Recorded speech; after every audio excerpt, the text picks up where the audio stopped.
bem, estamos de volta para o terceiro e último bloco do programa Tribuna Livre, que recebe hoje aqui o doutor Eduardo Farias. Ele é ex-vice-prefeito da capital, ex-deputado estadual pelo PCdoB, e o defensor público, doutor Valdir Perazzo. Nosso tema é ideologias políticas, socialismo, capitalismo ou comunismo.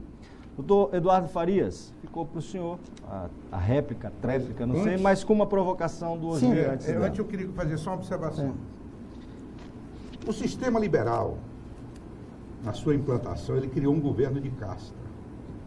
Inclusive aqui no Brasil. Só para você ter uma ideia, Narciso, só podia votar na primeira, inclusive com base da Constituição nossa, para deputado e tal, quem tinha uma renda de 200 mil reais. Para senador, 400 mil reais. Exatamente. Só podia votar e só podia ser eleito quem tivesse uma renda superior a 500 mil reais, digamos assim. Muito bem. Esse governo de casta, ele teve o contraponto, e aí os socialistas tiveram um papel fundamental, porque o princípio liberal proibia, inclusive, a intromissão do Estado, inclusive para legislar para a proteção dos trabalhadores. Proibia, inclusive, a proteção de... E proibia, inclusive, o associativismo dos operários. Era também um regime cruel. Cruel. Tudo isso em prol da livre concorrência. Em prol da livre concorrência. Isso hoje, então, o socialismo esse tem mérito na história, notadamente da proteção aos trabalhadores. E no Brasil, ainda hoje, é preciso haver um avanço ainda muito mais significativo. Eu não me conformo com milhões de miseráveis que vivem nesse país. Um país riquíssimo como o nosso. Exatamente. Deixa eu primeiro dizer assim, o doutor Perazzo coloca o exemplo da Inglaterra, mas a Inglaterra é um exemplo do que se chama de Estado social. Os trabalhistas conseguiram, entendendo que você produzir uma leva de trabalhadores sem potencial de compra, sem estar devidamente acomodado nas suas mínimas necessidades, isso não seria bom para o regime capitalista. Eles compreenderam isso. Com relação ao Estado, que a gente tanto diz, Estado intervém, não intervém, quem cria o Estado é exatamente quando a burguesia acaba com os feudos.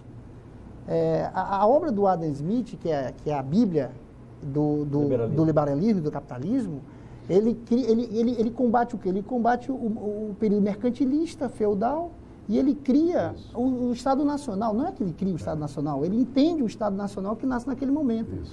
E o Estado passa a prover toda a sociedade. O Estado surge. Surge e passa a prover toda a sociedade. Portanto, não é um conceito capitalista somente. O Estado se intervém ou não. Aliás, não é socialista. Ele vem da nascedora do capitalismo. Mercado já existia desde o tempo do escambo, né? Antes de moeda. Isso é mercado. Então, o mercado não é uma coisa de capitalismo. Portanto, eu diria que o que nós vamos ter que entender e compreender é que essas duas ideologias, embora elas tenham grandes marcos nos seus teóricos, Adam Smith, Marx e tantos outros dos dois lados, elas são ainda em evolução. É claro que você tem as bases, né, que sustentam essas duas ideologias, essas duas filosofias, esses dois modelos econômicos. Mas nós estamos num avanço. O que nós do PCdoB defendemos para o Brasil, por exemplo, primeiro, nós defendemos um desenvolvimentismo nacional. Nós achamos que os nossos capitalistas ainda precisam evoluir. Nós precisamos ter uma economia nacional forte. Explica melhor esse desenvolvimentismo nacional. O desenvolvimentismo nacional seria a valorização da empresa nacional, do capital nacional, que é a origem do Estado. A empresa nacional talvez é um motivo de atraso.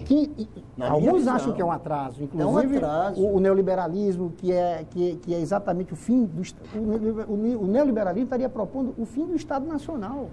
Ou seja, o que se chama hoje de economia global é a queda das fronteiras nacionais. Isso é o quê? Exploração... Vocês chamam sempre de neoliberalismo. Existe um novo liberalismo?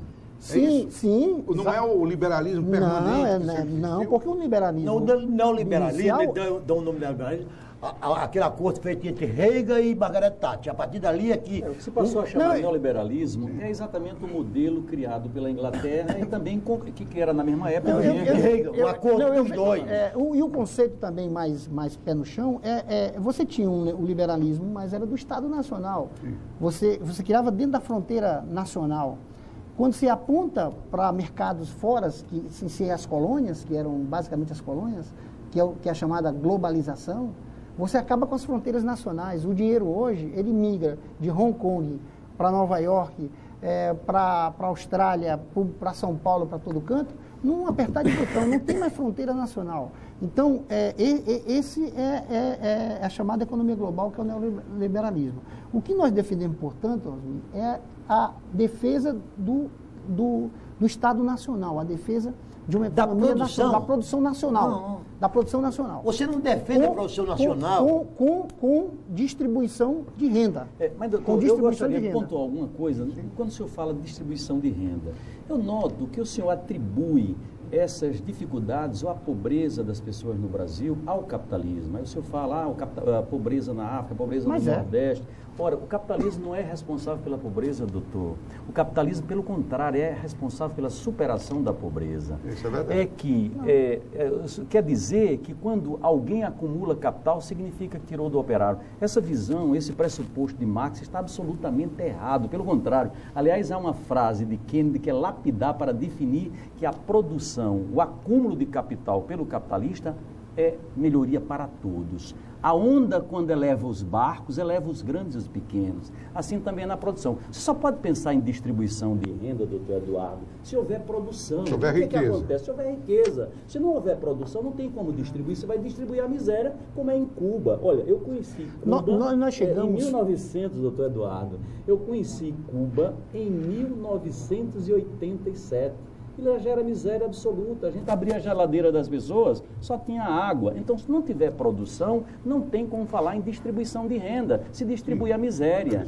Né? Então, nós não temos que pensar no capitalismo como produtor de renda. E quanto mais tivermos pessoas produzindo, mais possibilidade do operário se elevar. Permita, você querem dizer que o socialismo é pródigo em distribuição... O dinheiro dos outros. E o dinheiro dos outros. O capitalismo distribui o dinheiro dos outros. Não consegue produzir riqueza. Eu vou dar os exemplos, Eduardo. Mais uma vez, a Cuba se acabou depois que não tinha mais dinheiro da União Soviética.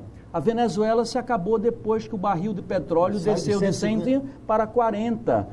O socialismo da Dilma Rousseff acabou-se depois que não tinha mais condições de distribuir as benesses. E agora vamos ter um reajuste fiscal altamente intervencionista, em que haverá maior incidência dos tributos exatamente para os mais pobres. Por exemplo, o ICMS vai ser distribuído de forma desigualitária. Os estados como São Paulo serão menos penalizados. Quem vai ser penalizado? Exatamente os estados que não produzem como Acre e Rondônia. Eu acho que nessa provocação nós chegamos no centro do debate, que é uma coisa que eu não posso de forma nenhuma concordar. É o centro do debate. O que nós estamos debatendo aqui é qual é o valor de quem produz e para quem vai a produção. O senhor fala, o socialismo faz a divisa da miséria, o capitalismo gera renda. Gera renda como? Para quem? Se você pegar o conceito que o Marx define muito bem, pouca gente questiona hoje esse conceito, o que você pode ter, a mais-valia é menor ou maior, que a mais-valia nada mais é do que o lucro, é menor ou maior. Todos nós somos inteligentes aqui, suficiente, o telespectador também, para saber que se o dono da empresa tiver muito lucro, o trabalhador poderia ter um pouco mais desse lucro e melhorar. Se ele fixa o salário dele e cresce muito mais o lucro desse, esse acúmulo o que você está dizendo é a taxa de exploração? Sim, a taxa de exploração. Doutor, pelo contrário. É a mais-valia. É exatamente do lucro que ele vai reinvestir. É a mais-valia. Se ele não tiver lucro, ele não tem como reinvestir. E se ele deixar de reinvestir, a empresa se acaba. Ou não cresce. Ou não gera mais emprego. Cresce. Agora, ela cresceria numa ótica socialista. Na ótica socialista, o senhor vai dividir a miséria. É porque nós temos pouco tempo, mas deixa eu explicar rapidamente aqui. O problema da mais-valia é exatamente isso. À medida em que mais e mais lucro vai tendo, e você fixa o salário do trabalhador parado ali, essa riqueza que vai sendo gerada, se ela não volta para a produção, na forma de salário, na forma de benefícios, ela por si só, simplesmente numérica, ela não gera bem-estar, nem gera riqueza nenhuma. O senhor me permite mais uma intervenção, doutor? Ela é fictícia. Se o senhor me permite mais a crise do capitalismo, ela é exatamente uma crise de liquidez. Mas não é uma crise de miséria, é uma crise de liquidez. Me permita aí. Número fictício. Me permita aqui agora fazer uma breve análise. A crise do capitalismo.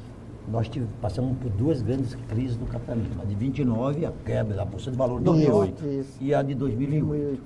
E, coincidentemente, todas as duas geradas nos Estados Unidos, no país mais puxante economicamente. Os Estados Unidos já se recuperou. Mas com uma vantagem. O regime capitalista, quando ele sai de uma crise, ele sai maior. Mais forte. Se você chegar hoje nos Estados Unidos, o crescimento dos Estados Unidos... Os Estados Unidos está crescendo quase um Brasil já por ano. E já caminha para outra crise. Agora vai uma pergunta aqui. Essa aqui é a deputado. Só que o socialismo vive em crise permanente. Eu lhe admiro Esse é que é o tanto, problema. eu lhe admiro tanto, o senhor ser do Partido Comunista do Brasil, como o senhor tem que me admirar por ser anticomunista do Partido Brasileiro. Mas me pergunto, dessas três doenças, desses três vícios, qual é, o senhor me assegura que o seu partido não tem nenhum deles? Esquizofrenia intelectual, pragmatismo ecológico e cegueira política? Não tem nenhum dos três. Eu acho o seguinte, o que se tem é um histórico nesse país de anticomunismo que chega a ser esquizofrênico, mas não da nossa parte. Se você for olhar, agora mesmo, é impressionante como a gente ainda viu, no dia 15, naquelas manifestações, principalmente em São Paulo, você via muito, o Brasil não pode virar um país comunista, no supermercado dos comunistas, como se nós tivéssemos uma influência central no destino do Brasil. Os exemplos do comunismo no mundo são ruins. Não, mas o que eu quero dizer é que esse mote, essa esquizofrenia, como diz aqui o Narciso, ela vem historicamente no Brasil. Foi assim na ditadura Vargas. Teve um tempo que dizia até comer criancinha. Na ditadura Vargas teve muito isso. Na ditadura militar, agora que nós acabamos de sair, né, nesses últimos 30 anos, teve muito isso. Né? Então, você pega os comunistas como se fosse um arquétipo do mal para poder justificar a contraposição. Mas Lenin disse que o comunismo é ódio. Lenin dizia isso, o capitalismo então, é ódio. Não tem capitalismo é ódio, o comunismo é ódio. Então não parte da Lenin gente. Dizia isso, não parte da gente. O que nós estamos propondo para o Brasil é exatamente um modelo de socialismo do Brasil. Compreendendo a cultura brasileira, compreendendo o povo brasileiro. Mas com a presença partindo de por isso que eu elogiei aqui o Osmi, partindo, doutor Perazzo, de um princípio que o capitalismo por si só não vai resolver a questão da humanidade. Não resolve. Sim, porque é um acúmulo de riqueza. Mas sendo aperfeiçoado, poderá chegar. Sendo aperfeiçoado. E eu acho que o caminho também, o comunismo que vocês colocam, que é o topo da sociedade utópica, sendo aperfeiçoado para a gente encontrar aqui como a riqueza que a humanidade gera pode se beneficiar a todos. E eu acho que o caminho mais próximo está mais para o socialismo do que para o capitalismo. Eu queria pontuar apenas uma questão aqui, doutor Eduardo. O Narciso se assumiu como anticomunista. Eu não sou anticomunista, eu sou liberal. Aliás, o Mises faz um comentário sobre isso. Você não pode ser anticomunista. Eu não sou anti-PT. Eu sou liberal. Eu acho que eu usei mais. Eu sou liberal. Repare bem, ser contra o comunismo, ser anticomunista é um programa negativo. Mas o PT não é socialista. O PT tirou, inclusive... Não, o PT não é comunista nem socialista. Coordena o movimento comunista na região. Se você lê o estatuto do PT, ele retirou, inclusive, a palavra socialista do seu estatuto. Mas esse rapaz que é um teórico... Social-democrata. Ele assistiu também. Ele é um teórico do PT. Um social-democrata. O PT não é, ele tirou Eduardo, do seu esse teórico que ele viu também o debate, discutindo o livro do Padura, e ele se revelou, ele é do PT, é um teórico do PT. Deixa eu terminar. Só para dar uma observação. Você pode ter tendência minoritária defendendo o socialismo. Exatamente isso aí. Mas o PT não...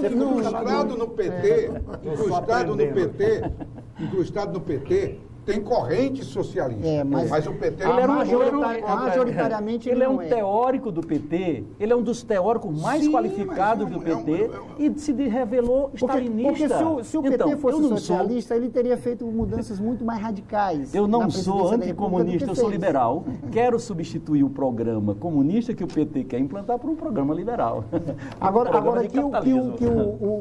papel que o PT cumpriu no Brasil é histórico, e nós todos temos que elogiar, o avanço que o PT propiciou, com todos os problemas que da Petrobras. Todos os problemas que tem, de equívocos que eu não vou aqui mencionar, porque pode ser usado, inclusive, para o centro do debate que estão querendo fazer agora, que é exatamente tirar do poder um governo popular, um governo eleito popularmente pelo povo. Eu não quero dar munição a isso, mas o que eu quero dizer é que o avanço que nós tivemos no governo do Lula, no governo da presidente Dilma, é um avanço histórico. Em que áreas? O Brasil só vai compreender isso. Em que áreas? Na educação. Diga a área que eu lhe digo. Os testes internacionais, os piores testes internacionais são do Brasil, doutor Eduardo. No PISA, por exemplo, o Brasil só tira em último lugar. Como é que o senhor vai defender? Porque você está pegando o dado estático. Pegue o dado evolutivo. Meu caro, qualquer das áreas todos os testes internacionais de educação, o Brasil tem em último lugar. Mas pega o evolutivo. Aliás, doutor, eu gostaria até de comentar o marxismo cultural, na realidade, o marxismo cultural que tomou conta da educação brasileira, das universidades, da imprensa, dos sindicatos, da igreja, com a teologia da libertação, acabou a educação brasileira, doutor. Hoje se prepara militantes comunistas. Você pegar os dados da educação brasileira, comparado com os dados do mundo, você vê uma evolução. Se você for pegar o dado de hoje e comparar com as nações mais desenvolvidas, é vergonhoso. Agora, de onde nós estamos vindo? Não, isso é que é importante. Dos 20 países da OCDE, o Brasil é o penúltimo lugar. Dos 20 países da OCDE. Que área, Narciso? Aí o senhor vai dizer, economia, o que é que o Brasil avançou em economia? E em matemática, língua e ciência. Tirou mais de 30 milhões de pessoas da linha da pobreza. Meu caro, com essa... Pagou a dívida externa.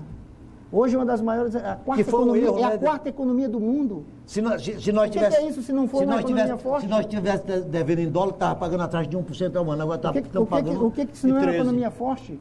Não, o Brasil, inclusive, não pode negar, na questão social, não pode negar. Na questão social, tem avanço, sim. Nós estamos chegando ao final do programa, 1 minuto para cada um dos nossos convidados. Dá 30 segundos só para a gente... 30 segundos, Narciso, vamos lá. Eu quero dizer para o doutor Perazzo e para o Osmir, que disseram que ia jogar o deputado Eduardo, deixar ele surdo e mudo aqui, vocês não ganharam dele, não. Obrigado. É verdade, é verdade. 30 segundos, Osmir. Não, eu acho que nós temos que o Brasil e o mundo precisam encontrar um meio termo entre o comunismo e o capitalismo. Que não seja, o mercado não pode viver sem a presença do Estado e nós precisamos fazer com que haja uma redistribuição melhor da renda, mas fazendo com que os socialistas ou comunistas saibam produzir essa renda. E eu acho também que sendo radical nas liberdades individuais, sendo radical na distribuição de renda e sendo radical nas liberdades individuais. Eu acho que se a gente conseguir essa fórmula, a gente avança. Eu queria, Arquibaldo, parabenizar aqui o programa, parabenizar os debatedores, ao doutor Perazzo também, e dizer que eu acho que a gente ganha com isso. Claro que nós não esgotamos o tema, em casa imagino o tanto de dúvida e o tanto de debate que isso vai gerar, mas eu acho que esse talvez tenha sido o objetivo do programa e eu acho que nós alcançamos. Obrigado. Doutor Perazzo. Olha, eu gostaria de terminar esse programa, Arquibaldo, primeiro agradecendo a participação cordial do doutor Eduardo, sempre um cavalheiro, sempre uma pessoa que, mesmo divergindo, mas sempre de forma respeitosa, parabenizar o Narciso, ao Osmir, por elevar o debate, para que a coisa não fique apenas fulanizada, a política não se restringe a isso. Mas queria terminar com uma proposta. Eu acho que toda conversa deve implicar em elevação. Eu acho que esse debate precisa ser levado às igrejas, universidades. Por quê? Na última eleição, o Lula disse o seguinte: olha que coisa boa, todos os candidatos à presidência da República são de esquerda, quando 73% da população brasileira, está provado, defende bandeiras de direita. Então, eu espero que esses debates contribuam para suscitar lideranças que possam defender as bandeiras que o povo brasileiro majoritariamente quer, que são as bandeiras conservadoras. Quais sejam elas? A filosofia grega, o direito romano e a ética judaico-cristã, que são fundamentais para que nós tenhamos uma sociedade livre. Muito obrigado, meus agradecimentos aos nossos debatedores Narciso Mendes e Osmir Lima, em especial aos nossos convidados de hoje, doutor Eduardo Farias, doutor Valdir Perazzo, e a você que nos acompanha a partir de agora, a partir desta sexta-feira, sempre às 6h30 da tarde, 18h30, com reprise nos sábados, no mesmo horário, 6h30 da tarde. Na semana que vem estaremos de volta com mais um tema do Tribuna Livre. Até lá.